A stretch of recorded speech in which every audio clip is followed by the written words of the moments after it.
ومن آياته أن خلق لكم اعوذ باللہ من الشیطان الرجیم بسم اللہ الرحمن الرحیم نحمدہ و نصلی علی رسولہ الکریم۔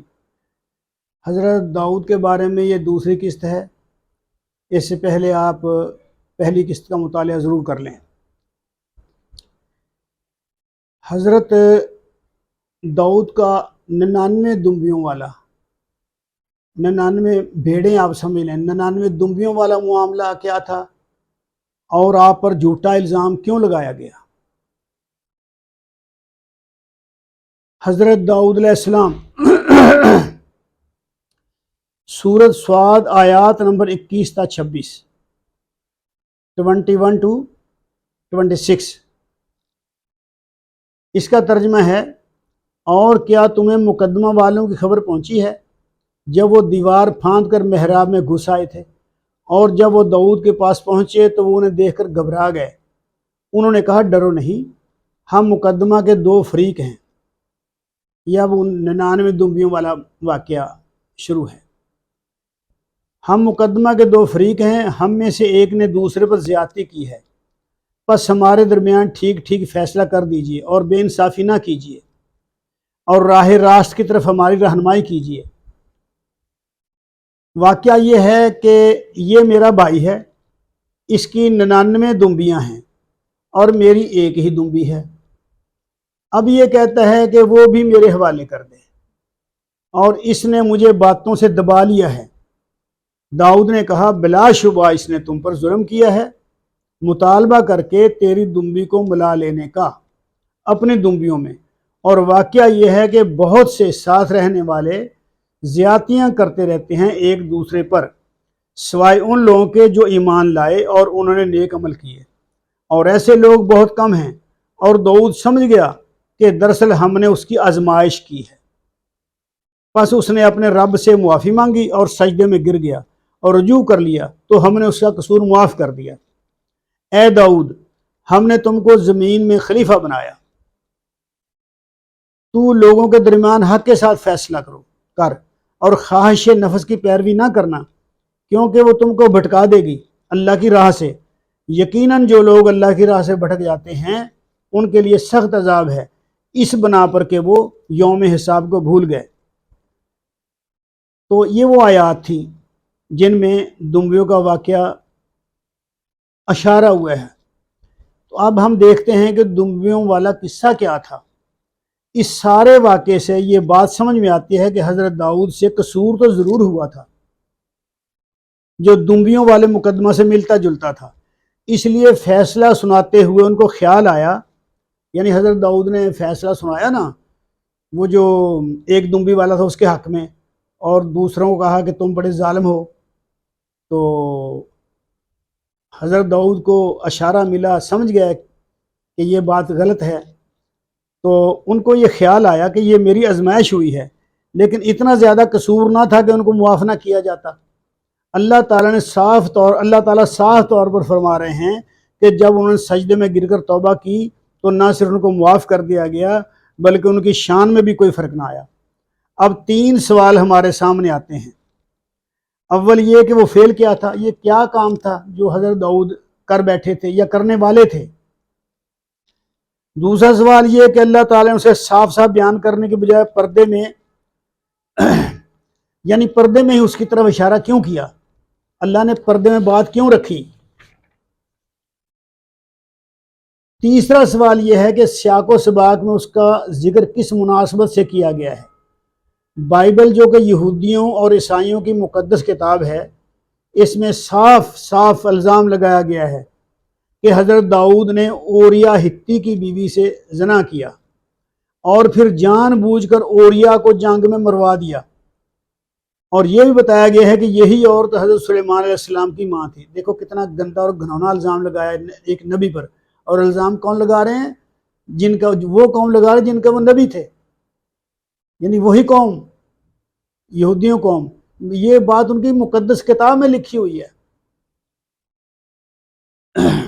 بتایا گیا ہے کہ یہی عورت حضرت سلیمان علیہ السلام کی ماں تھی۔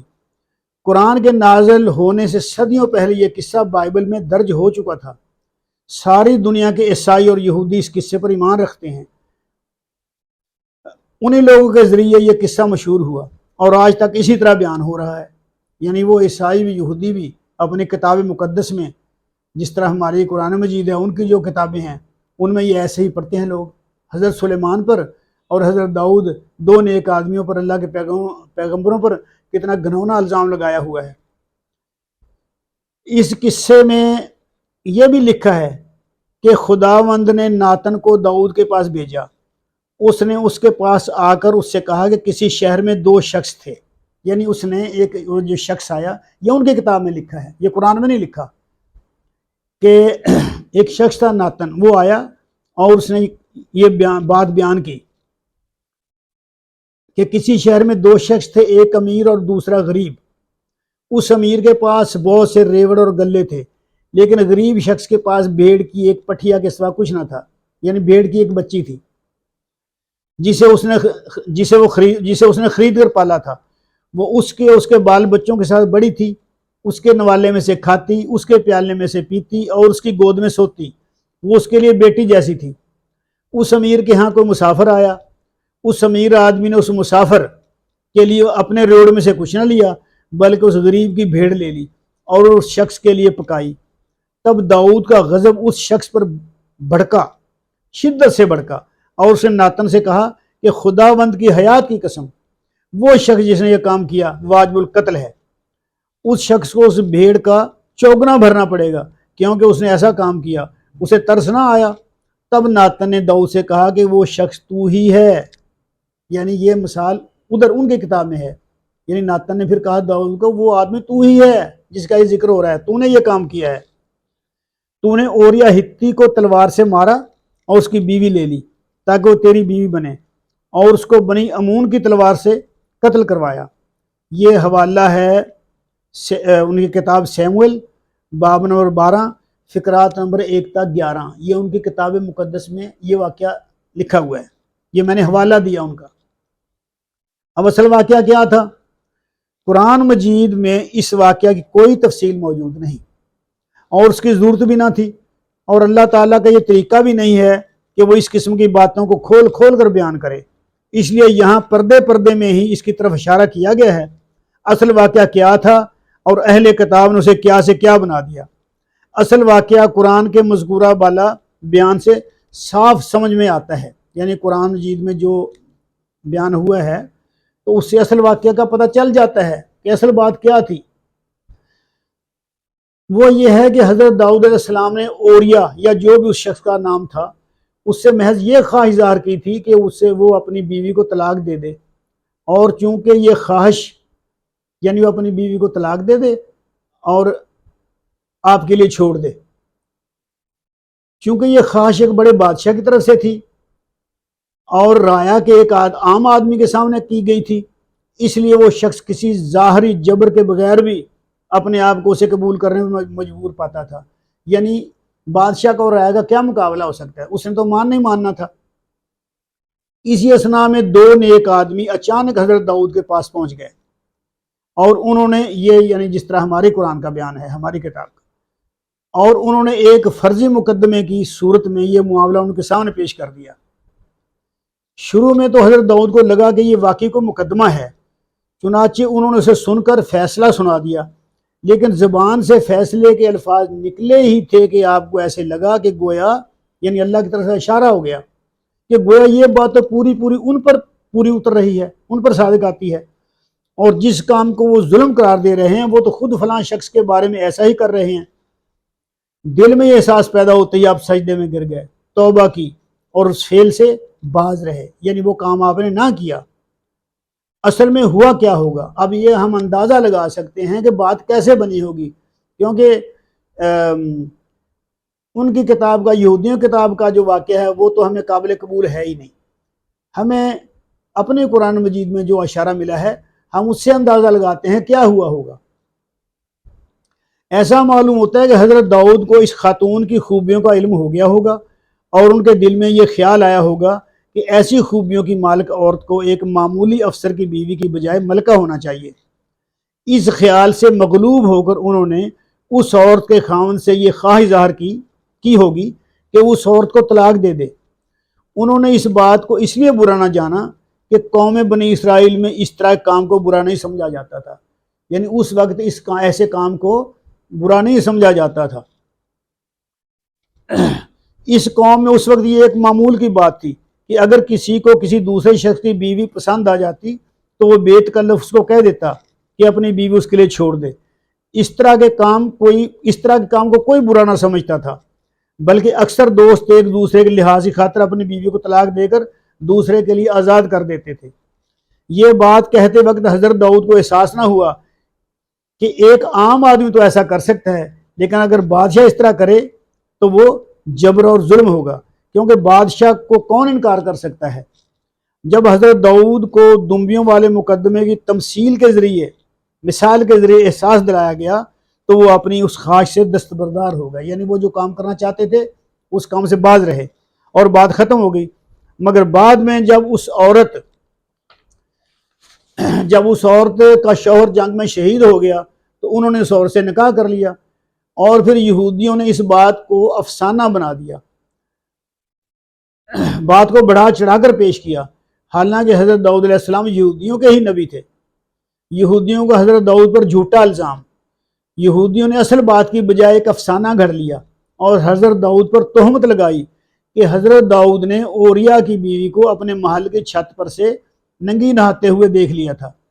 انہوں نے اس عورت کو اپنے پاس بلایا اور اسے زنا کیا، جس سے وہ حاملہ ہو گئی۔ پھر انہوں نے اوریا کو بنی امون کے مقابلہ پر جنگ میں بھیج دیا اور فوج کے کمانڈر یوآب کو حکم دیا کہ اسے لڑائی میں ایسی جگہ مقرر کر دے جہاں وہ لازم مارا جائے، اور جب وہ مارا گیا تو حضرت داؤد نے اس کی بیوی سے شادی کر لی۔ یہ ہمارا موقف نہیں، ہماری قرآن کا موقف نہیں، یہ یہودیوں کی کتاب کا موقف ہے۔ اس عورت سے شادی کر لی اور اسی عورت کے بطن سے حضرت سلیمان علیہ السلام پیدا ہوئے۔ یہ تمام الزامات ظالموں نے اپنی کتاب مقدسہ میں لکھ دیے تاکہ لوگ ہمیشہ ان دو نیک انسانوں کی تذلیل کرتے رہیں، حالانکہ حضرت موسیٰ کے بعد انہی دو نیک انسانوں نے بنی اسرائیل کی قوم کو سنبھالا دیا تھا۔ حضرت عبداللہ بن عباس کا یہ قول ہے کہ حضرت داؤد نے اس سے زیادہ کچھ نہیں کیا تھا کہ اس عورت کے شوہر سے یہ خواہش ظاہر کی تھی کہ وہ اپنی بیوی کو ان کے لیے چھوڑ دے۔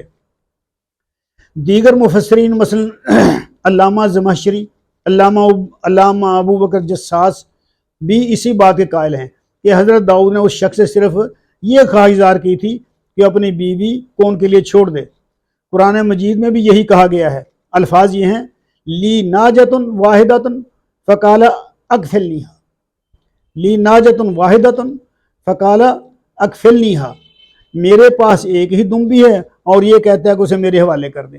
یہی بات حضرت داؤد نے بھی اپنے فیصلے میں ارشاد فرمائی، قد ظلمک بسؤل نوجک، قد ظلمک بسؤل ناجتک، یعنی اس نے تیری دمبی مانگنے میں تجھ پر ظلم کیا۔ قد ظلمک بسؤل ناجتک، یعنی تیری دمبی کو مانگ کر اس نے تجھ پر ظلم کیا۔ یہی بات حضرت داؤد نے بھی کہی۔